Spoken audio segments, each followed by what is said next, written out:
ওই ঢাকার শহরে আগুনের ভেতরে কান্নার আওয়াজ, চোখের সামনে লাশ আর লাশ।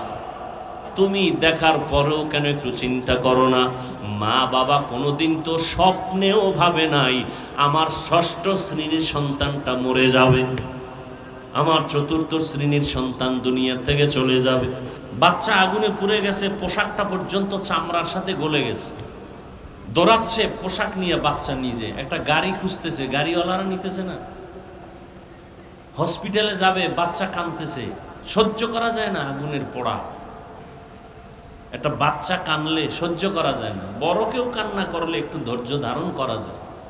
আজকে অনেকে সাংবাদিক মিডিয়ায় দেখাইছে যে ওর সেই টিফিন পড়ে আছে, খানা পড়ে আছে, ব্যাগ পড়ে আছে, বাচ্চা নেই। নির্মম ইতিহাস।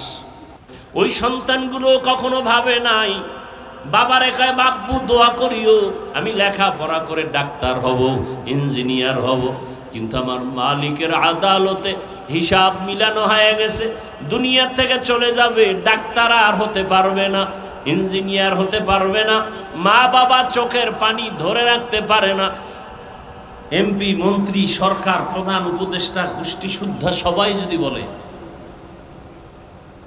আমার কি হলো যে ঢাকা উত্তরার স্কুলের ছাত্র মরে গেল, আমার কি হলো, আমার কোন অপরাধের কারণে আমার সন্তান মারা গেল, আমার কোন অপরাধের কারণে আমার স্ত্রী কষ্ট পায়, আমার কোন অপরাধের কারণে আজ দেশবাসী কষ্ট পায়, আমার কি হলো যে দেশের মানুষ আমার কথা শুনে না, আমার কি হলো যে আমার এলাকায় অশান্তি। ওই সন্তানগুলো কখনো ভাবে নাই দুনিয়া থেকে চলে যাবে, মা বাবা চোখের পানি ধরে রাখতে পারে না। আমার কত স্বপ্ন সন্তানটাকে দিয়া, একটা মা বাবা নিজে না খাইয়া সন্তানের পেছনে সময় ব্যয় করে, নিজের ঘুমের চিন্তা করে না, খানার চিন্তা করে না। ও সন্তানেরা, ওই মা বাবার স্বপ্ন বাস্তবায়ন যদি করতে চাও, মা বাবার দোয়া ছাড়া কোনোদিন সামনে আগানো সম্ভব না। কিসের বাহাদুরি করো রে বাবা, এখনো সময় আছে, তওবা করো। কোন দিন আজরাইল এসে তোমাকে আমাকে নিয়ে যাবে বলা যায় না। তওবা করো আর মনেরে বুঝাও, আমার মতো যুবক যদি স্কুল কলেজে পড়িয়া নামাজ পড়ে আমি পারবো না কেন? তোমার আমার মতো যুবক জেনারেল লাইনে থাকিয়া র্যাব, আর্মি, পুলিশ, বিডিআরের চাকরি করে 5 ওয়াক্ত নামাজ পড়ে তুমি নিজেকে প্রশ্ন করো তুমি কেন পারবা না? তোমার মতো কত জেনারেল লাইনের সন্তান রাস্তায় গাড়ি চালায়, এক বেলার নামাজও ছাড়ে না, বলো বাবা তুমি কেন পারবা না? তোমার মতো যুবক নদীর মধ্যে মাছ ধরে নামাজ পড়ে, তুমি পারবা না কেন? স্কুলে পড়িয়া, কলেজে পড়িয়া, চাকরি ব্যবসা ঠিক রাখিয়া জান্নাত পাওয়ার কি রাস্তা নাই? কথা বলেন না কেন? এরে আমার কলিজার যুবক বাবারা, একটু নজর করিয়া দেখো, তোমার মতো কত যুবক স্কুল কলেজে পড়িয়াও 5 বেলার নামাজ পড়ে, আছে না নাই?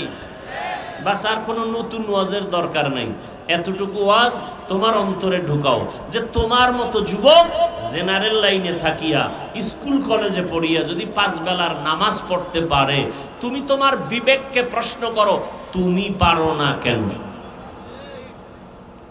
অবশ্যই তোমার উপরে আল্লাহ বেজার। এখন কি করার? একটাই পথ, আল্লাহ তওবার দিকে ডাকতেছেন, তুমি তওবা করো, জীবনের সব গুনাহ মাফ। মনটাকে বুঝাইয়া দাও, সারা রাত বয়ান শুনে কি লাভ হবে? মাঠ ভর্তি মুসলমানের অভাব নাই, কিন্তু অবস্থা যদি এমন হয় ফজরের নামাজেও নাই, জোহরেও নাই, আসরেও নাই, মাগরিবেও নাই, এশায়ও নাই, এই বয়ান শুনে কি লাভ হবে? মনটাকে বুঝাও রে বাবা, কয়দিন আর দুনিয়াতে বাঁচবা? আল্লাহর কাছে এখনো তওবার দরজা খোলা।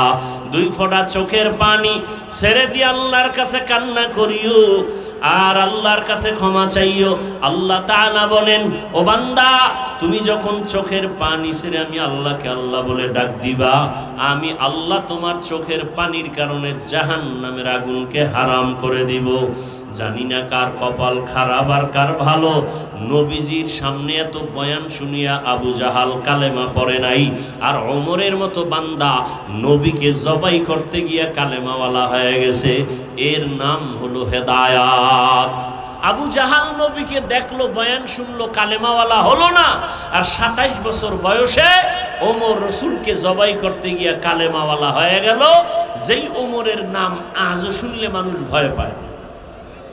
কেউ যদি ঘুমের সময় ডান হাতের এই শাহাদাত আঙ্গুল দিয়া নিজের বুকের উপরে ইশারায় লেখে ওমর, আইন মিম রা ওমর, এটা যদি লেখা কেউ ঘুমায়, ঘুমের মধ্যে খারাপ স্বপ্ন আর জীবনে দেখবে না। এবার বুঝো ওমর নামটার অ্যাকশন কত। 27 বছরের যুবক তরবারি নিয়ে দৌড়ায়, রসুলকে হত্যা করবে, সেই ওমর কালেমাওয়ালা হয়ে গেল। শয়তান ওমরকে ভয় পায়, এর নাম কফাল। আর আবু জাহাল 13 বছর রসুলকে দেখলো, বয়ান শুনলো, কালেমা তো পড়লই না, বরং বিরোধিতাই করে গেল। হেদায়াত বড় কঠিন। তোমার মতো যুবক স্কুলে পড়ে, নামাজ পড়ে, অথচ তুমি বয়ান শুনিয়াও পড়ো না, বরং তুমি বিরোধিতা করো। বলো নামাজ না পড়লে কি হবে, দিল পরিষ্কার, নামাজ পড়ে লাভ কি? অথচ তোমার লাইনের মতো যুবক জেনারেল লাইনে থেকে নামাজ পড়ে। ঢাকা কলেজে যাও, কলেজে ক্লাস করে, মাথায় পাগড়ি, দাড়ি, বিশাল বড় জামা, মনে হয় মসজিদের কোনো খতিব, অথচ আরবিও জানে না। হেদায়াত এখনো সময় আছে, তওবা করো। কয়দিন আর বাহাদুরি। তো সুলাইমান নবী সিংহাসনে চলতেছেন, মদিনাতুল মুনাওয়ারা থেকে 9 মাইল উপরে সিংহাসন। হঠাৎ করে সুলাইমান নবী জমিনের এক পিপিলিকার আওয়াজ শুনলেন 9 মাইল উপর থেকে। ঘটনা আপনারা জানেন। সুলাইমান নবী পিপিলিকার আওয়াজ 9 মাইল উপরে কানে শুইনা সিংহাসনকে বললেন, সিংহাসন জমিনে ল্যান্ড করো। জমিনে ল্যান্ড করলো। সুলাইমান নবী মুস্কি হাসলেন, পিপিলিকার ঘটনা শুনাইলেন। সিংহাসনের মধ্যে হুদহুদ নামের পাখি, তাকে পানির দায়িত্ব দেওয়া ছিল। ও নাক মাটিতে স্পর্শ করলে বলতে পারতো এখানে পানি আছে। সুলাইমান নবী জিনদেরকে বলতেন, পানি উঠাও, অজু করবো, নামাজ পড়ব। মিটিং চলতেছে, হুদহুদ একটু উপরে ঘুরতেছে। নামাজের সময় নামাজ পড়বেন, পানির তালাশের জন্য হুদহুদকে ডাকলেন, দেখে হুদহুদ নাই। এই হুদহুদকে না পেয়ে সুলাইমান নবী যে শব্দটা ব্যবহার করলেন, এই কথাটা এখানে আমি বলব। সুলাইমান নবী হুদহুদকে না পেয়ে যে শব্দটা উচ্চারণ করলেন, ফাকালা মালিয়া লা আরাল হুদহুদ। সুলাইমান পয়গম্বর বললেন, আমার কি হলো, আমি হুদহুদকে দেখি না কেন? মালিয়া, আমার কি হলো, হুদহুদকে দেখি না কেন? রাজনীতি কাকে বলে শিখায় গেছে ইসলাম। এখন তো রাজনীতি নাই, দুর্নীতি আছে। কিসের রাজনীতি? দুর্নীতি। ওয়াজের স্টেজে রাজনীতি চলবে না, মসজিদে চলবে না, সবাই বলে না। কিন্তু বাংলাদেশে এই ধর্ম নিয়ে রাজনীতি বেশি করে কারা? চান্দাবাজার, ধান্দাবাজারা।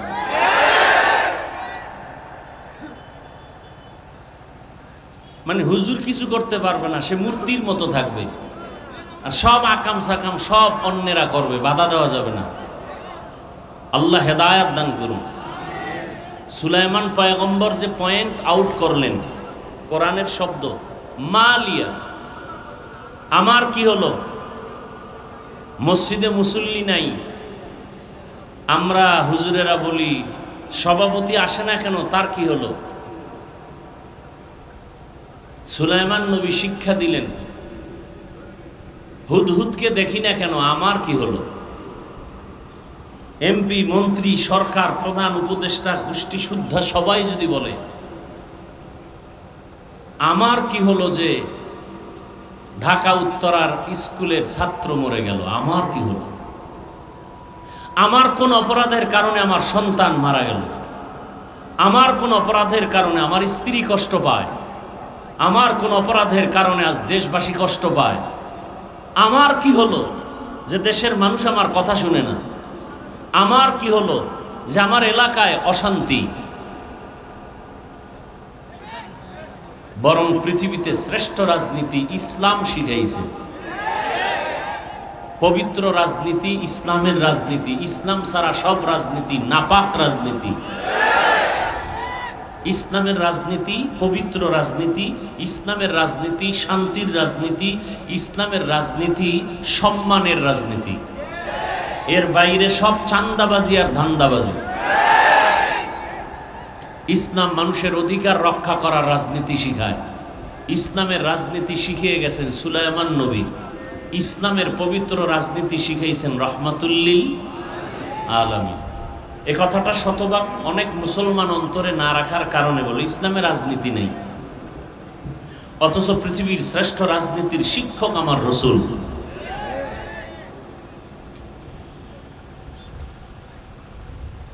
আল্লাহ আমাদের সবাইকে বুঝার তৌফিক দান করেন। ঘরে ঘরে ঘরে ঘরে অপরাধ চলতেছে। মা অপরাধ করে, বাবা অপরাধ করে, ছেলে মেয়ে অপরাধ। ঘরের মধ্যে সারা রাত মোবাইলে জেনা করে, জেনা, চোখের জেনা, কানের জেনা, জবানের জেনা, অন্তরের জেনা, সারাটা রাত ঘরে ঘরে চলতেছে। যেই পরিমাণ গুনাহ চলে সারা রাত ঘরে ঘরে, এতে তো ঘুমের মধ্যে আল্লাহর গজব আসা দরকার ছিল। সেই পরিমাণ আসে না কেন? একমাত্র রহমাতুল্লিল আলামিনের উম্মত হওয়ার কারণে আসে না।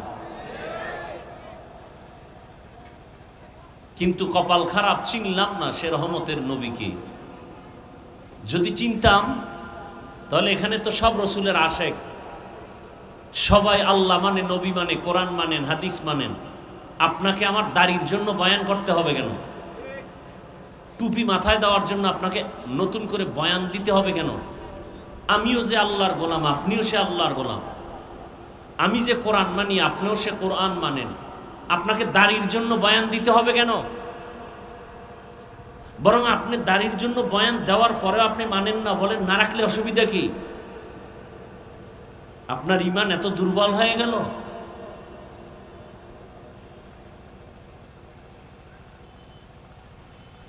সমস্ত উলামায়ে কেরাম দিন নাই রাত নাই, 24টা ঘন্টার প্রতিটি মুহূর্ত উম্মতের পিছনে দৌড়ায়। নিজের ছেলে মেয়ে পরিবার বাড়ি ঘরের কোনো চিন্তা নাই। ইমামতি থাকবে না থাকবে না টেনশন নাই, উম্মত নিয়ে পাগল। উম্মতের জন্য, এই জাতির জন্য আলেম ওলামা যেই পরিমাণ মেধা, যেই পরিমাণ শ্রম, যেই পরিমাণ সময় ব্যয় করেন আর কেউ করে না। যারা করে ওরা সব চান্দাবাজ আর ধান্দাবাজ, স্বার্থের জন্য, নিজের চেয়ার ঠিক রাখার জন্য। আলেম ওলামারা নিজের চেয়ার চায় না, উম্মত চায়। কারণ তাদের দিল রসুলের মহব্বতে ভরপুর। এজন্য আমি উদাহরণটা এভাবে দেই, সরকারি চাকরি যারা করে, বেসরকারি চাকরি করে, ডিউটি 8 ঘন্টা, নিম্নে বেতন পায় 20,000 টাকা। কিন্তু একজন মসজিদের ইমামের ডিউটি কত ঘন্টা বলেন? বলেন, সত্য কথাটা বলেন। 24 ঘন্টা, বেতন কত? বলেন তো কত বড় জুলুম হচ্ছে। সরকারি বেসরকারি ডিউটি করে, চাকরি করে 8 ঘন্টা, বেতন 20,000, টেবিলের নিচে আরো কত মুক্তার দানা পড়ে থাকে। আর একজন ইমাম 24 ঘন্টা মসজিদ মাদ্রাসায় মেহনত করে, আলেম ওলামা, বেতন 5,000, তাও ঠিক মতো দেওয়া হয় না। মসজিদের সভাপতি দেন কত? বলে 100 টাকা। সেক্রেটারি 50, বেশি দেওয়া যাবে না, তাহলে সভাপতির সাথে বেয়াদবি হবে। এই 100 টাকা বেতন দিয়া ইমামকে গোলামের মতো ব্যবহার করে, রিমান্ডে রাখে ইমামকে। রিমান্ডে এক বেলার নামাজে না থাকলে জবাব দিতে দিতে দফা ঠান্ডা হয়ে যায়। রিক্সা ড্রাইভারও ধমক দেয়, হুজুর ছিলেন না, গেছিলেন কই? ইমাম সাহেব বলে, কে তুমি আমাকে ধমক দাও? বলে, আমি রিক্সা ড্রাইভার। পাওয়ার কি? বলে, 5 টাকা বেতন দেই। এই পাওয়া। এগুলো কেন হচ্ছে? কাকে আপনি দোষ দিবেন? আমি যদি আপনাকে এই আঙ্গুলের টিপ না দেই তা আপনি তো আমার নেতা হতে পারবেন না। তাহলে টিপ দেওয়ার আগে হিসাব করেন কাকে নেতা বানাবেন। জালেমকে, দুর্নীতিবাজকে? মুরগি আমানত রাখবেন শিয়ালের কাছে, আর যদি বলেন মুরগি পাইলাম না কেন, জুতার বাড়ি শিয়াল পাবেন আপনি? কথা বলেন না কেন? শিয়ালের কাছে মুরগি আমানত রাখলে যা হয়, মাদ্রাসা মসজিদ আর ধর্মের চাবি সুদখোর, ঘুষখোর, দুর্নীতিবাজ, চরিত্রহীনের কাছে দিলে তো তাই হবে। চরিত্রহীন, দুর্নীতিবাজ, সুদখোর, ঘুষখোর এর হাতে যদি মাদ্রাসার চাবি থাকে, সে মাদ্রাসা ধ্বংস হয়ে যাবে। এর হাতে যদি মসজিদের নেতামি থাকে, মাস্তানি থাকে, মসজিদ ধ্বংস হয়ে যাবে। সিলেটের মানুষ তো এটা পারে না। আমরা সিলেটের মানুষকে মাথার মুকুট মনে করি শাহজালাল রহমতুল্লাহ আলাইহি, শাহপরান রহমতুল্লাহ আলাইহির কারণে। কিন্তু আপনাদের হালাত কি? কাকে টিপ দিবেন হিসাব আগে মিলিয়ে নেন। হাসিবু আনফুসাকুম ক্বাবলা আন তুহাসাব। আসল হিসাবের আগে নিজের হিসাব মিলিয়ে নেন। আল্লাহ সবাইকে মাফ করেন। শিয়ালের হাতে মুরগি আমানত দিয়েন না, নিজের ক্ষতি টেনে আনবেন না, খবরদার। ওলামায়ে কেরাম অনেক আলোচনা করেছেন, অনেক দূর প্রোগ্রাম, ভাবতেই পারিনি এত দূরে, এত ভেতরে। 7 ঘন্টা একটানা গাড়িতে বসে। আমি অসুস্থ মানুষ, অনেক অসুস্থ। ওয়াদা রক্ষার জন্য আসলাম, 2 রাকাত মাত্র ফরজ নামাজ পড়লাম, আবার খাওয়ার জন্য নিল আরো ভিতরে। তারপর আপনারা ধৈর্যের পরিচয়ে বসে আছেন, আলহামদুলিল্লাহ। আমাদের হাতে কিছু নাই, আল্লাহর কাছে অভাব নেই। আপনাদের দিলের নেক তামান্না আল্লাহ কুদরতের দ্বারা পূরণ করে দেন। আল্লাহর কাছে কিছু পাই না পাই, অন্তত হেদায়াত পেয়ে যাই। বাড়ি আছে, গাড়ি আছে, টাকা আছে, সব আছে, হেদায়াত নাই, কিচ্ছু নেই। আর বাড়ি গাড়ি কিচ্ছু নাই, হেদায়াত আছে, সব আছে।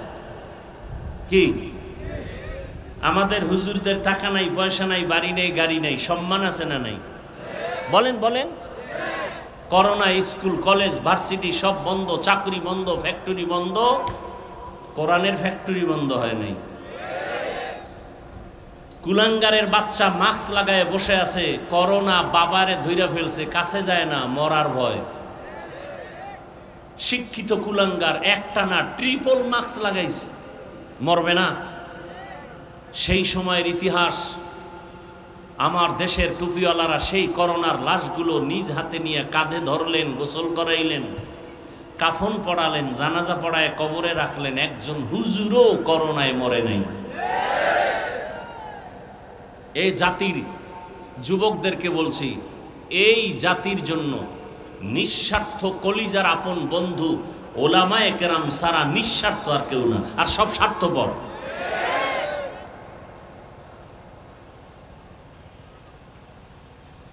আল্লাহ ইমাম সাহেবের এত কিছু কষ্ট দেয়, এত কিছু করার পরও কোনোদিন বরদোয়া করে না, কলিজা দিয়ে দোয়াই করে। আল্লাহ এলাকায় শান্তি দাও, অসুস্থ রোগীরে সুস্থ বানাও, কবরওয়ালাদের জান্নাত দাও, চাকরি ব্যবসা যারা করে বরকত বাড়াও। এই দোয়া তো আর কেউ করে না। জাতির কল্যাণে চোখের পানি ফেলে ওলামায়ে কেরাম, আর এই মানুষগুলো পদে পদে আলেমদের সাথে গাদ্দারি করে, বেয়াদবি করে।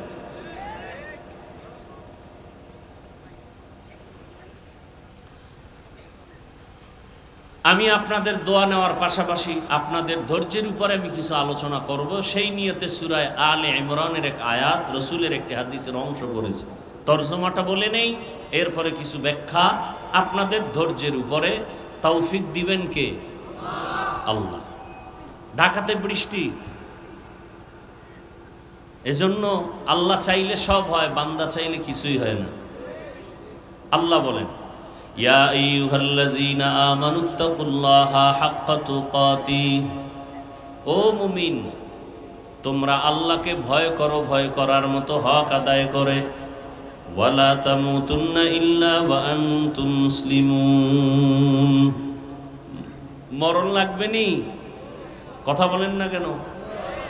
আল্লাহ সতর্কবাণী করে দিলেন, এই মুমিন, মুসলমান না হওয়া পর্যন্ত মরণের বিছানায় যাইও না, মৃত্যুবরণ করিও না। রহমতের নবী বলেন, আলা সাবধান হে উম্মত, কুল্লুকুম রাইন, তোমরা প্রত্যেকেই দায়িত্বশীল, অকুল্লুকুম মাসউলুন আন রাইয়াতিহি, আল্লাহর কাছে দায়িত্বের কারণে জবাবদিহিতার কাঠগড়ায় দাঁড়াতে হবে, রেডি থাকো। নবীজি হাদিসটা শুনাইলেন, সাহাবায়ে কেরাম প্রশ্ন করলেন। নবীজি হাদিসটা শুনাইলেন, সাহাবায়ে কেরাম প্রশ্ন করলেন, ইয়া রাসূলুল্লাহ, দায়িত্বশীল কে কার উপর? নবীজি বিস্তারিত বলতে থাকলেন, দায়িত্বশীল কে? বলে অধীনস্থদের যিনি গার্ডিয়ান, তিনি অধীনস্থদের জন্য দায়িত্বশীল। প্রত্যেকটা সন্তান মা বাবার অধীন, প্রত্যেক মা বাবা সন্তানের উপরে দায়িত্বশীল, প্রত্যেক স্ত্রী স্বামীর অধীন, প্রত্যেক স্বামী স্ত্রীর জন্য দায়িত্বশীল, প্রত্যেক শিক্ষক ছাত্র ছাত্রীদের জন্য দায়িত্বশীল, মসজিদের মুসল্লিদের জন্য ইমাম খতিব দায়িত্বশীল। কমিটি না, এই মসজিদের মুসল্লিদের দায়িত্বশীল ইমাম এবং খতিব। তা কমিটি কেন? কমিটি দায়িত্বশীল বিল্ডিং এর। কিসের? বিল্ডিং সুন্দর করবে, ফ্যান লাগবে, এসি লাগবে, ইমামের বেতন বাড়ান লাগবে, এই কাম কমিটির। মুসল্লিদের দায়িত্ব উম্মতের উপর, মুসল্লিদের দায়িত্ব আলেম ইমাম খতিবের উপরে। কিন্তু ওই যে একটু আগে বললাম, ইমাম খতিব কি দায়িত্ব পালন করবে? কমিটি পুরাটা দায়িত্ব নিয়ে বসে আছে, ইমামকে জিম্মি করে রাখছে, আর ইমাম সাহেব দুর্বল অবস্থায় বসে আছে। কেন? যে শিয়ালের হাতে মুরগি, আমানত, সমস্যা, কিছু বলা যাবে না, বললেই বিপদ। আল্লাহ আমাদের সবাইকে সহি বুঝ দান করেন। আর একজন সাহাবী জিজ্ঞাসা করলেন, ইয়া রাসূলুল্লাহ, অধীনস্থ যারা তাদের দায়িত্বশীল গার্ডিয়ান, আমার অধীনেও কেউ নাই, আমিও কারো অধীনে নেই, আমি একা, মা নাই, বাবা নাই, ছেলে মেয়ে স্ত্রী কিচ্ছু না, আমি একা, আমার কোনো দায়িত্ব আসেনি। রহমতের নবী বললেন, আপনি আপনার অঙ্গ প্রত্যঙ্গের দায়িত্বশীল। আল্লাহ দুটো হাত দিয়েছেন, এরও একটা ডিউটি আছে আলাদা। দুটো চক্ষু দান করেছেন, চোখ দুটো আল্লাহ এমনি দেন নাই, ডিউটি আছে আলাদা। দুটো কান দান করেছেন, এগুলোর ডিউটি আছে আলাদা। দুটো পা দান করেছেন, এগুলোর ডিউটি আছে আলাদা। কিয়ামতের ময়দানে আল্লাহর আদালতে এগুলোর জিজ্ঞাসাবাদ করা হবে। আল্লাহ জিজ্ঞাসা করবেন, বান্দা, যেই দায়িত্ব দিয়া চক্ষু দিলাম পালন হইল কিনা? অনেক গুনাহগারেরা আযাবের ভয়ে মিথ্যার আশ্রয় নিবে, হ্যাঁ করেছে, দায়িত্ব পালন করেছি, আল্লাহ তো ভালো জানেন দায়িত্ব পালন হয় নাই। তখন আমার আল্লাহ বান্দার জবানটাকে বন্ধ করিয়া হাতকে বলবেন, কথা বলো। আমি কিন্তু বলছি আপনাদের ধৈর্যের উপরে বয়ান, উঠা বসা করবেন না। এত কষ্ট করে আপনারা বসলেন, আমিও আসলাম, দুটো কথা আপনারা যদি না শুনেন তাহলে আমি ছেড়ে দেই, আমি আস্তে আস্তে আবার ঢাকার দিকে আগাই। নিজেও ক্ষতি করবেন, অন্যেরও ক্ষতি করবেন, এমন কপাল নিয়ে দুনিয়াতে আসলেন কেন? নবীজি বলেন, সব থেকে ভালো মানুষকে, খায়রুন নাস মান ইয়ানফাউন নাস, সব থেকে ভালো মানুষ তো ওই ব্যক্তি যার দ্বারা অন্যের উপকার হয়। আপনার এমন কপাল কেন যে নিজের কপালটাও পুরেন, অন্যেরটাও পুরেন? কিয়ামতের ময়দানে আল্লাহ হাককে বলবেন, কথা বলো। আল ইয়াওমা নাখতিমু আলা আফওয়াহিহিম ওয়া তুকাল্লিমুনা আইদিহিম ওয়া তাশহাদু আরজুলুহুম বিমা কানু ইয়াকসিবুন। দস্তগুয়াদ মঞ্চুনি দুজদিদা আম, লব্বগুয়াদ মঞ্চুনি বুসিদা আম, চশমগুয়াদ চিদা আম গামজা হারাম, গোশগুয়াদ চিদা আম সমরুল কালাম। আল্লাহ যখন হাতকে বলবে, কথা বলো, আপনাদের ধারণা কি হাত কথা বলতে পারবে? বলেন বলেন, বাস্তবে কি হাত আমাদের কথা বলে? বলে না।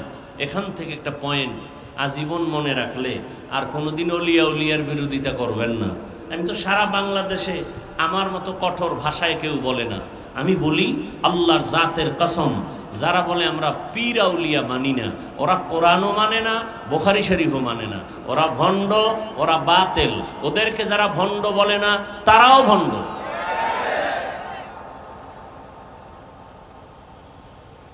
আল্লাহর জমিনে সব থেকে বড় দুশ্মন দুই দল। আল্লাহর জমিনে আল্লাহর বড় দুশ্মন কয় দল? এক দল সুদখোর, আর এক দল ওলিয়া উলিয়ার দুশ্মনেরা। সুদখোরের বিষয় বয়ান আছে কোরআনে, ওলিয়া উলিয়ার বিষয় বয়ান আছে বুখারী শরীফে। এজন্য বললাম যারা ওলিয়া উলিয়া মানে না, এরা কোরআনও মানে না, বুখারী শরীফ মানে না, এরা ভণ্ড। এদের যারা ভণ্ড বলে না তারাও ভণ্ড। আল্লাহ হেদায়াত দান করুন। তাহলে হাত কথা বলতে পারে না, এটাই বাস্তব। আল্লাহ যদি হুকুম করেন, কুদরতি ক্ষমতা দেন, পারবে না পারবে না? তাহলে এখান থেকে কি পয়েন্ট নিলাম? দুনিয়ার বিবেক যেটাকে বলে হবে না, আল্লাহর কুদরত বলে সেটা হবে। অসম্ভবকে সম্ভব করার ক্ষমতা কার? মরা গাছ কথা বলতে পারে না, কিন্তু আল্লাহর কুদরতে পারেনি? পারে। এই বিশ্বাস মুমিনের অন্তরে থাকতে হবে। যদি থাকে তাহলে আউলিয়া কেরামের কারামতকে কেউ অস্বীকার করবে না। এখন তো আলেম ওলামা পীর আউলিয়ার বিরোধিতা খুব বেশি চলে। কেন? এটা একটা আন্তর্জাতিক চক্রান্ত। কারণ এই জাতি কোনোদিন আর রসুল পাবে না, আবু বকরকে পাবেন না, ওসমানকে পাবেন না, ওমরকে পাবেন না, ইমাম বুখারীকে পাবেন না, ইমাম আবু হানিফাকে পাবেন না। এই জাতি জান্নাতের একমাত্র পথ পাবে না আলেমদের দ্বারা। সে আলেমের প্রতি যদি ঘৃণা জমায়া দেওয়া যায় তাহলে ইসলামের বাতি দুর্বল হবে। এটা আন্তর্জাতিক এক ষড়যন্ত্র। এই জন্য আলেম ওলামার বিরোধিতা করাটা বড় একটা ষড়যন্ত্র, উম্মতকে দূরে সরাবার জন্য।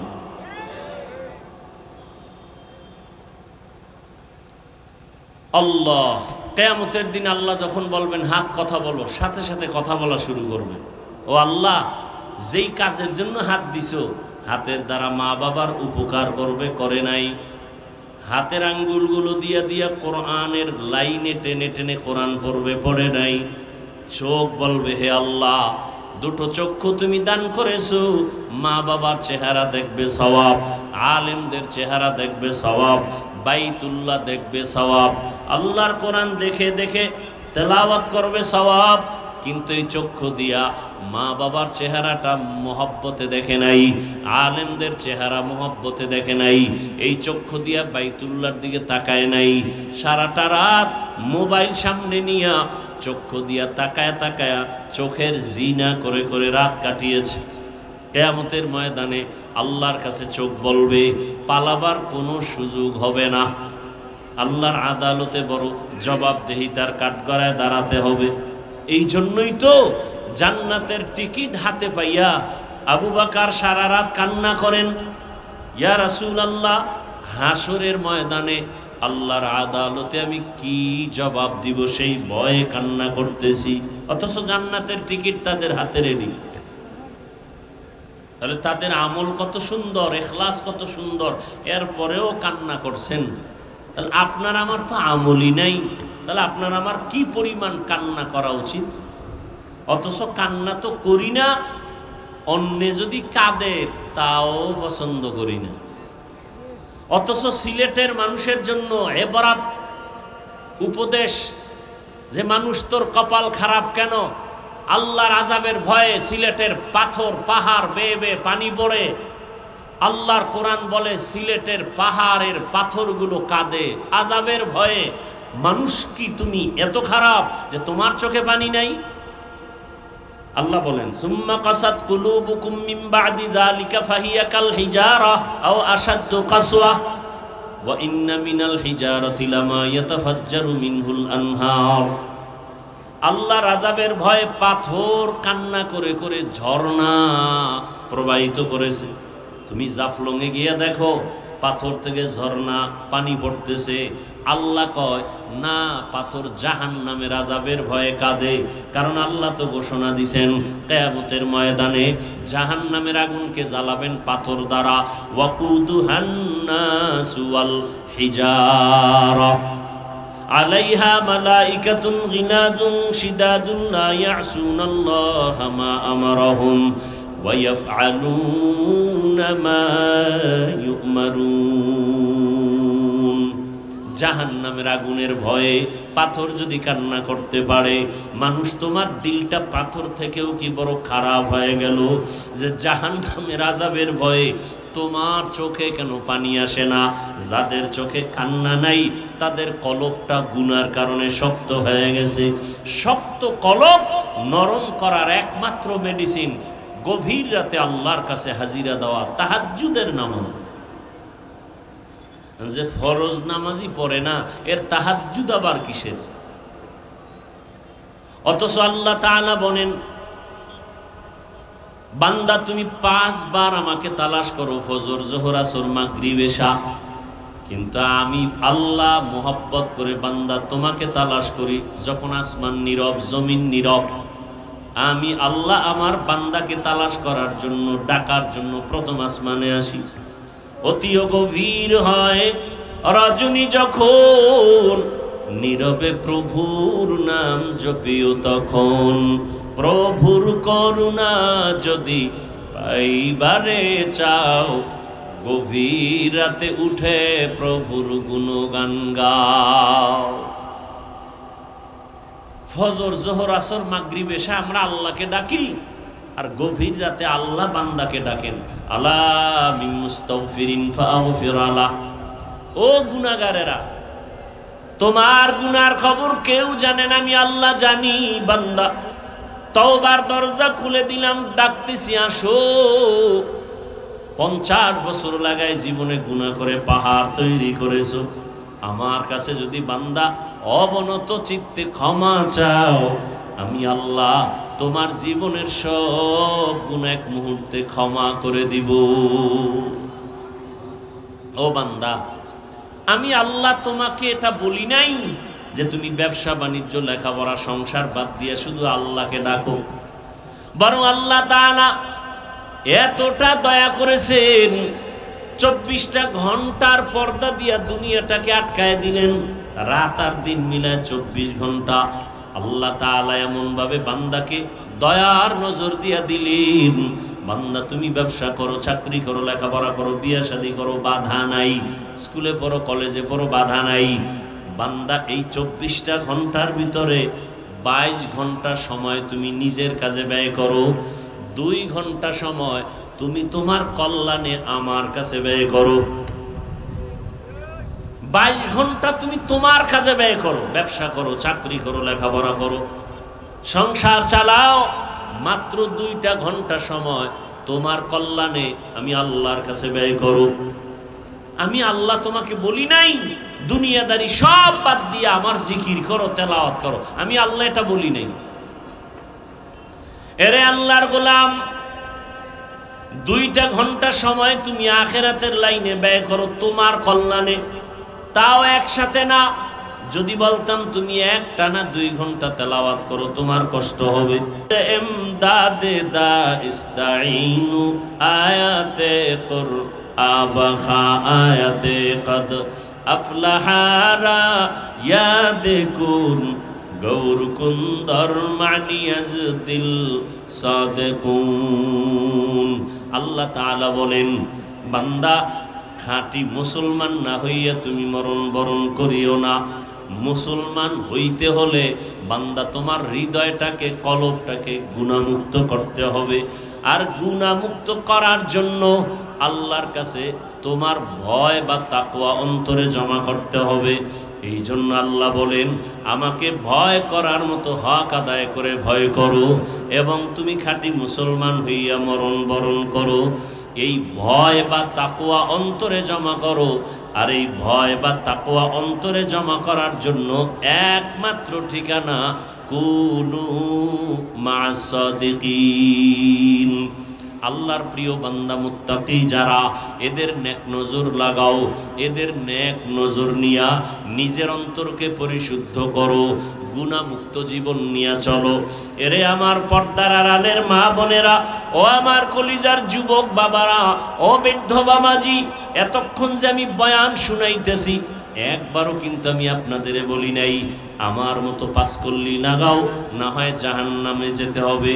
আমি কওমি মাদ্রাসার সন্তান, আপনারাও কওমি মাদ্রাসায় যান, স্কুল বন্ধ করে দেন, একবারও বলি নাই।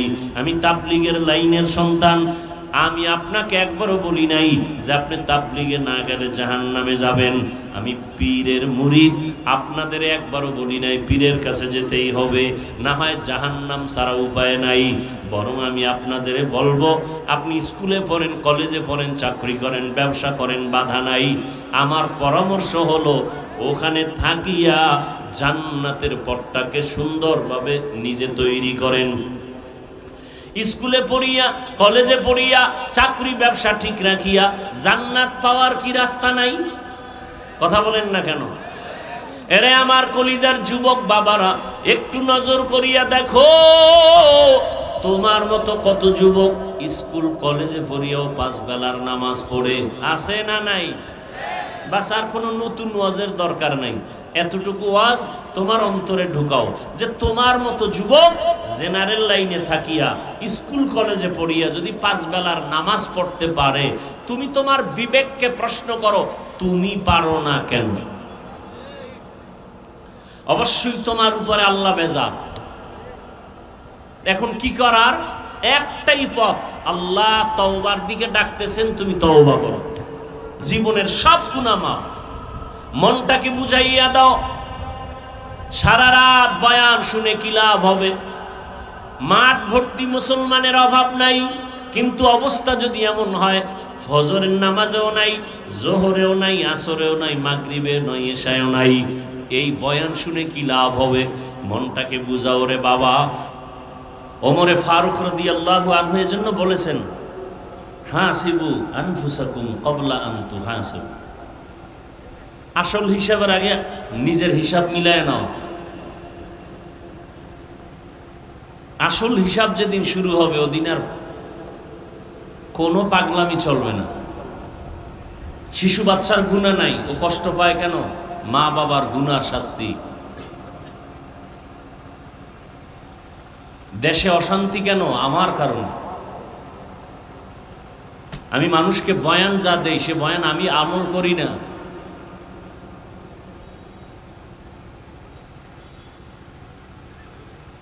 আল্লাহ সবাইকে হেদায়াতের দৌলত দান করেন। আমার কলিজার কোমলমতি শিশু, কিশোর, যুবক, মা বোন, গার্ডিয়ান যারা গতকাল দুনিয়ার থেকে চলে গেছেন, আল্লাহ তাদেরকে সর্বোচ্চ শাহাদাতের মর্যাদা দান করেন। যারা এখন অসুস্থ অবস্থায় আছেন, আল্লাহ তাদেরকে পূর্ণ শেফা দান করেন। পরিবারের সবাইকে আল্লাহ রাব্বুল আলামিন সর্বোচ্চ ধৈর্য ধারণকারী বানায় দেন, এবং যে যাকে হারিয়েছেন আল্লাহ তার সান্ত্বনার জন্য তার থেকে উত্তম নিয়ামত দান করেন।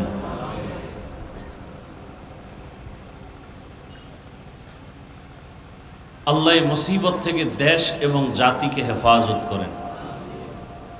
আগুনের গজব, আগুনের গজব।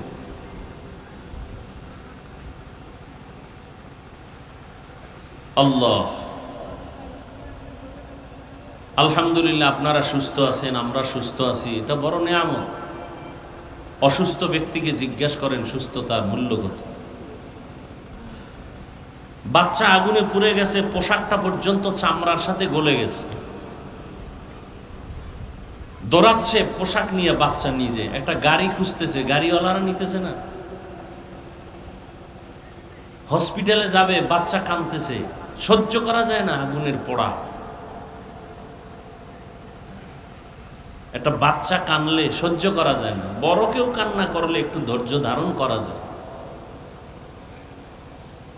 আজকে অনেকে সাংবাদিক মিডিয়ায় দেখাইছে যে ওর সেই টিফিন পড়ে আছে, খানা পড়ে আছে, ব্যাগ পড়ে আছে, বাচ্চা নেই। নির্মম ইতিহাস। কয়দিন আর দুনিয়াতে বাঁচবা? ওই ঢাকার শহরে আগুনের ভেতরে কান্নার আওয়াজ তুমি দেখার পরেও কেন একটু চিন্তা করো না? মা বাবা কোনোদিন তো স্বপ্নেও ভাবে নাই আমার ষষ্ঠ শ্রেণীর সন্তানটা মরে যাবে, আমার চতুর্থ শ্রেণীর সন্তান দুনিয়া থেকে চলে যাবে। ওই সন্তানগুলো কখনো ভাবে নাই বাবারে কয় বাব্বু দোয়া করিও আমি লেখাপড়া করে ডাক্তার হব, ইঞ্জিনিয়ার হব। কিন্তু আমার মালিকের আদালতে হিসাব মিলানো হয়ে গেছে, দুনিয়া থেকে চলে যাবে, ডাক্তার আর হতে পারবে না, ইঞ্জিনিয়ার হতে পারবে না। মা বাবা চোখের পানি ধরে রাখতে পারে না। আমার কত স্বপ্ন সন্তানটাকে দিয়া, একটা মা বাবা নিজে না খাইয়া সন্তানের পেছনে সময় ব্যয় করে, নিজের ঘুমের চিন্তা করে না, খানার চিন্তা করে না। ও সন্তানেরা, ওই মা বাবার স্বপ্ন বাস্তবায়ন যদি করতে চাও, মা বাবার দোয়া ছাড়া কোনোদিন সামনে আগানো সম্ভব না। কিসের বাহাদুরি করো রে বাবা? এখনো সময় আছে, তওবা করো। কোন দিন আজরাইল এসে তোমাকে আমাকে নিয়ে যাবে বলা যায় না। তওবা করো আর মনেরে বুঝাও, আমার মতো যুবক যদি স্কুল কলেজে পড়িয়া নামাজ পড়ে আমি পারবো না কেন? তোমার আমার মতো যুবক জেনারেল লাইনে থাকিয়া র্যাব, আর্মি, পুলিশ, বিডিআরের চাকরি করে 5 ওয়াক্ত নামাজ পড়ে তুমি নিজেকে প্রশ্ন করো তুমি কেন পারবা না? তোমার মতো কত জেনারেল লাইনের সন্তান রাস্তায় গাড়ি চালায়, এক বেলার নামাজও ছাড়ে না, বলো বাবা তুমি কেন পারবা না? তোমার মতো যুবক নদীর মধ্যে মাছ ধরে নামাজ পড়ে, তুমি পারবা না কেন? পর্দার আড়ালের মা বোনেরা, আপনার মতো কত মা কত বোন এখনো আছে পর্দা করে, মোবাইলে সময় নষ্ট করে না, স্বামীর মাল হেফাজত করে, 5 ওয়াক্ত নামাজ আদায় করে। এরে আম্মা জানেরা, আপনারা কেন পারবেন না? বৃদ্ধ বাবাজি, আপনার মতো কত বুড়ারা মসজিদে গিয়া 5 বেলার নামাজ আদায় করে, আপনি কেন পারবেন না? এখনো সময় আছে, তওবার দরজা দিয়া আমার আল্লাহ আপনাকে ডাকতেছেন, বারবার ডাকতেছেন। তওবার দরজা খোলা। আল্লাহকে যদি বলার মতো বলতে পারেন, ও আল্লাহর বান্দারা আজ এখানে বসে বয়ান শুনতেছেন, আগামীকাল এই টাইম পর্যন্ত সুস্থ থাকার গ্যারান্টি আসেনি? আছে? রাতের বেলা ঘুমায় যাবা, ঘুমের মধ্যে যদি আজরাইল এসে হাজির হয়ে যায় বলা যায় না। অতএব এখনো সময় আছে, তওবা করো। মনেরে বুঝাইয়া আল্লাহকে মনে মনে বলো, হে মালিক, জীবনে তো গুনাহ কম করি নাই, আমার গুনার খবর আমার জমিনে কেউ জানে না। ও আল্লাহ, তোমার দেওয়া পানি, তোমার দেওয়া বাতাস, তোমার দেওয়া সূর্যের আলো, চাঁদের আলো ভোগ করি, অথচ আবার তোমার সাথেই নাফরমানি করি। কত নামাজ ছাড়লাম, রোজা ছেড়ে দিলাম, দাড়ি কাটলাম, বেপরদায় চললাম, মা বাবার সাথে কত বেয়াদবি, শিক্ষকের সাথে কত বেয়াদবি, ওলামায়ে কেরামের সাথে কত বেয়াদবি। আল্লাহকে মনে মনে বলো, হে আল্লাহ, জীবনে আর কোনোদিন গুনাহ করব না, নামাজ ছাড়ব না, বেপরদায় চলব না, মা বাবার সাথে বেয়াদবি করব না, শিক্ষকের দোয়া নিয়া, ওলামায়ে কেরামের পরামর্শ নিয়া, নবীজির আদর্শ মেনে জীবন চালাবো। স্কুলে পড়িয়াও নামাজ ছাড়ব না, ডাক্তার হলেও নামাজ ছাড়ব না, ইঞ্জিনিয়ার হইয়াও নামাজ ছাড়ব না, মা বাবার সাথে বেয়াদবি করে বরদোয়া নিবা না। আল্লাহর কাছে যদি মন খুলে বলতে পারো, আল্লাহ তওবার দরজা দিয়া তোমাকে মাফ করে দিবেন। মনেরে বুঝাইয়া তওবা করো, আল্লাহর কাছে এখনো তওবার দরজা খোলা। 2 ফোঁটা চোখের পানি ছেড়ে দিয়ে আল্লাহর কাছে কান্না করিও আর আল্লাহর কাছে ক্ষমা চাইও। আল্লাহ তাআলা বলেন, ও বান্দা, তুমি যখন চোখের পানি ছেড়ে আমি আল্লাহকে আল্লাহ বলে ডাক দিবা, আমি আল্লাহ তোমার চোখের পানির কারণে জাহান্নামের আগুনকে হারাম করে দিব। জানি না কার কপাল খারাপ আর কার ভালো। নবীজির সামনে এত বয়ান শুনিয়া আবু জাহাল কালেমা পড়ে নাই, আর ওমরের মতো বান্দা নবীকে জবাই করতে গিয়া কালেমাওয়ালা হয়ে গেছে। এর নাম হলো হেদায়াত। আবু জাহাল নবীকে দেখলো, বয়ান শুনলো, কালেমাওয়ালা হলো না, আর 27 বছর বয়সে ওমর রসুলকে জবাই করতে গিয়া কালেমাওয়ালা হয়ে গেল। যেই ওমরের নাম আজও শুনলে মানুষ ভয় পায়। কেউ যদি ঘুমের সময় ডান হাতের এই শাহাদাত আঙ্গুল দিয়া নিজের বুকের উপরে ইশারায় লেখে ওমর, আইন মিম রা ওমর। এটা যদি লেখা কেউ ঘুমায়, ঘুমের মধ্যে খারাপ স্বপ্ন আর জীবনে দেখবে না। এবার বুঝো ওমর নামটার অ্যাকশন কত। 27 বছরের যুবক তরবারি নিয়ে দৌড়ায়, রসুলকে হত্যা করবে। সেই ওমর কালেমাওয়ালা হয়ে গেল। শয়তান ওমরকে ভয় পায়, এর নাম কফাল। আর আবু জাহাল 13 বছর রসুলকে দেখলো, বয়ান শুনলো, কালেমা তো পড়লই না, বরং বিরোধিতাই করে গেল। হেদায়াত বড় কঠিন। তোমার মতো যুবক স্কুলে পড়ে, নামাজ পড়ে, অথচ তুমি বয়ান শুনিয়াও পড়ো না, বরং তুমি বিরোধিতা করো। বলো নামাজ না পড়লে কি হবে, দিল পরিষ্কার, নামাজ পড়ে লাভ কি?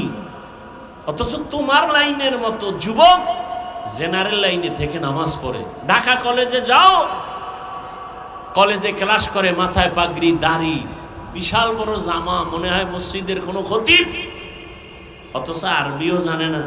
হেদায়াত এখনো সময় আছে, তওবা করো। কয়দিন আর বাহাদুরি? চোখের সামনে লাশ আর লাশ, পানির মধ্যে লাশ, গাড়ির নিচে লাশ। সিলেট রোডে এমন কোনো দিন পাওয়া কঠিন যে অ্যাক্সিডেন্ট হয় না, মানুষ মরে না। আল্লাহর কাছে তওবা, অন্তর খুলে যে না, মায়ের সাথে বহু বেয়াদবি করেছি, বাবার সাথে করেছি, শিক্ষকের সাথে করেছি, আর করব না। মানুষকে ভালোবাসো, মা বাবাকে সম্মান করো, শিক্ষকের দোয়া নাও, তাহলে কপাল খুলে যাবে। ইঞ্জিনিয়ার হলেও কপাল খুলবে, ডাক্তার হলেও কপাল খুলবে। আর যদি মা বাবার সাথে বেয়াদবি করে, শিক্ষকের সাথে বেয়াদবি করে, আলেমের সাথে বেয়াদবি করে, ও পাগড়ি 22 হাত লাগাইল, ওর কপাল ঘুরে যাবে। এজন্য আল্লাহ তাআলা তওবার পথে ডাকলেন, ইয়া আইয়ুহাল্লাযীনা আমানুত্তাকুল্লাহা হাক্কা তুকাতিহি ওয়া লা তামুতুন্না ইল্লা ওয়া আনতুম মুসলিমুন। ও হবিগঞ্জের মুসলমান, পর্দার আড়ালের মা বোনেরা, যুবক বাবারা, বৃদ্ধ বাবাজি, আল্লাহর কাছে অন্তর দিয়ে তওবা করেন, আর জীবনে নামাজ ছাড়বেন না, বেপর্দায় চলবেন না। আরে যদি নামাজ না পড়লে আল্লাহ খুশি হয়, একটা দলিল দেখান, আমিও নামাজ ছেড়ে দেই। যদি দাড়ি না রাখলে আল্লাহ খুশি হন, দলিল দেন, আমরাও দাড়ি কেটে ফেলি। শীতের মধ্যে ওযু বানাইয়া নামাজ পড়া কষ্ট, যদি নামাজ না লাগে বলেন, কোরআন থেকে দলিল দেন, আমরা আর নামাজ পড়ব না। সেদিন এক বেয়াদব বলতেছে, নামাজের দলিল তো কোরআনে নাই। মানে এই পরিমাণ কপাল পরা ধর্মের লাইনে বাড়তেছে সোনার বাংলায়, যা ভাষা নাই বল। মুসলমান বলে নামাজের দলিল তো কোরআনে নেই। চতুর্মুখী ষড়যন্ত্র চলছে শুধু মুসলমানের ঈমানকে ধ্বংস করার জন্য।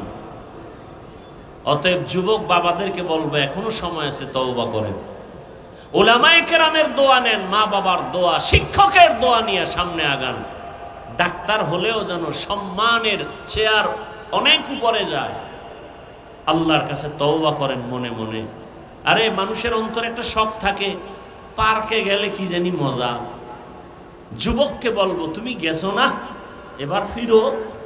মনে শখ লাগছে, মোবাইলে আড্ডা দিবা, দিছো না, এবার ফিরো। মনে শখ লাগছে ঘুরবা, কক্সবাজার, বিভিন্ন জায়গায় গেছো না, এবার ফিরো। আর কত বছর গুনাহ করলে শখ মিটে যাবে? আর হায়াতের বাকি কত? এখনো সময় আছে, ফিরে যাও। আল্লাহ তোমাকে অনেক দামি করে দিবেন। তওবা, আল্লাহ বলেন, বান্দা যখন তওবা করে, দুফোঁটা চোখের পানি ছেড়ে দেয়, আমি আল্লাহ তোর জীবনের সব গুনাহ 1 সেকেন্ডে মাফ করে দিই। অতএব এখনো সময় আছে, তওবা করি। আর জীবনে মা বাবার সাথে বেয়াদবি করব না। কি যুবক বাবারা রাজি আছো? আল্লাহকে তওবা করো, আমাকে হাত দেখানোর দরকার নেই। আল্লাহর কাছে মনে মনে তওবা করো, আল্লাহ জীবনে আর মা বাবার বরদোয়া নিব না, জীবনে আর শিক্ষকের সাথে বেয়াদবি করব না, জীবনে আর কোনোদিন উলামায়ে কেরামের সাথে অন্যায় করব না, বরং মা বাবার দোয়া নিয়া, শিক্ষকের দোয়া নিয়া, উলামায়ে কেরামের দোয়া নিয়া, ও আল্লাহ নবীজির সুন্নাত অনুযায়ী চলবো। আর নামাজ ছাড়বো না, দাড়ি কাটবো না, বেপরদায় চলবো না। তওবা করার মতো যদি কারো অন্তর তৈরি হয়, মুনাফিকি যদি অন্তরে না থাকে, খাঁটি তওবার নিয়ত যাদের আছে, দুটো হাত আমার আল্লাহকে দেখাইয়া দেই, আয় আল্লাহ আমাদের হাতগুলো কবুল করে নেন, তওবা কবুল করে নেন। আল্লাহ তওবার উপরে মজবুত হইয়া চলার মতো আমাদের তৌফিক দান করেন, আমিন।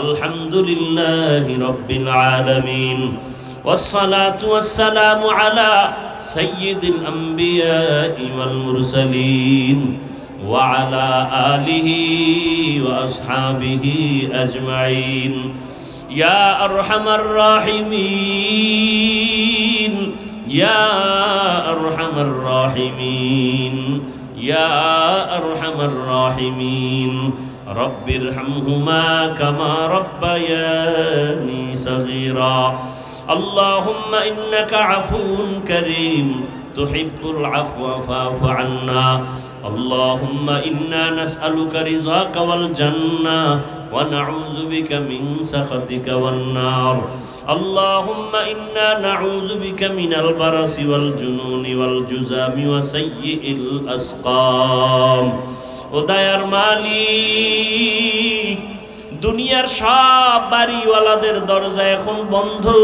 আপনার রহমতের দরজাগুলো খোলা। খোলা আসমানের নিচে আপনার বান্দাদেরকে নিয়ে হাজির হয়েছি। আমার কলিজার কত উলামায়ে কেরামরা এখানে হাজির, কত যুবক, কত বৃদ্ধ, কত ছাত্র ভাই, পর্দার আড়ালে কত মা বোনেরা। ও আল্লাহ, মেহেরবানি করে আমাদের সবার জীবনের গুনাহগুলো মাফ করে দেন। আজকের মাহফিল কবুল করে নেন, আয়োজনকারী সহযোগিতাকারীদের কবুল করে নেন, দান সদকা যারা করেছেন কবুল করে নেন, এলাকায় শান্তির ফয়সালা করে দেন, মা বোনদের আবেদা পর্দাওয়ালা বানায় দেন, সন্তানগুলো নেককার বানায় দেন, যারা লেখাপড়া করে পরীক্ষার্থী কামিয়াবি দান করেন। আয় আল্লাহ, সারা দুনিয়াবাসীকে মাফ করে দেন, বাংলাদেশ শান্তির দেশ বানায় দেন। আয় আল্লাহ, আমরা এখানে সুস্থতার সাথে মোনাজাত করছি, বয়ান শুনছি, বয়ান করেছি, কিন্তু কত মায়ের চোখে এখনো পানি। ঢাকার শহরে গতকালের ঘটনা কেউ বরদাস্ত করতে পারে না। কত মায়ের ঘুম হারাম হয়ে গেল। আয় আল্লাহ, তাদের কলিজাটা ভেঙ্গে চূর্ণ বিচূর্ণ হয়ে গেছে। অনেকে সন্তানের খোঁজও এখন পর্যন্ত পায় নাই। ও আল্লাহ, যারা দুনিয়ার থেকে চলিয়া গেল, আয় আল্লাহ তাদেরকে শাহাদাতের উচ্চ মর্যাদা দান করেন। আয় আল্লাহ, মা বাবা আত্মীয় স্বজন যারা চোখের পানি ফেলে কান্না করতেছে, আয় আল্লাহ তাদেরকে সাবিরিনদের অন্তর্ভুক্ত বানায় দেন। আয় আল্লাহ, তাদের ধৈর্য ধারণ করার তৌফিক দান করেন। সন্তান হারা, মা হারা, বাবা হারা, ভাই হারা, আয় আল্লাহ যে যাকে হারাইয়া অসহায়, কুদরতের দ্বারা তাদেরকে উত্তম নিয়ামত দান করেন। আয় আল্লাহ, বাংলাদেশ শান্তির দেশ বানায়া দেন, জুলুম থেকে দেশ ও জাতিকে হেফাজত করেন। আয় আল্লাহ, সমস্ত মসজিদ মাদ্রাসাগুলো কবুল করে নেন। আয় আল্লাহ, আমার কলিজার প্রত্যেকটা যুবকের কবুল করে নেন। মোবাইলের গুনাহ থেকে হেফাজত করেন, 5 ওয়াক্ত নামাজি বানায়া দেন, কোরআন পড়নেওয়ালা বানায়া দেন।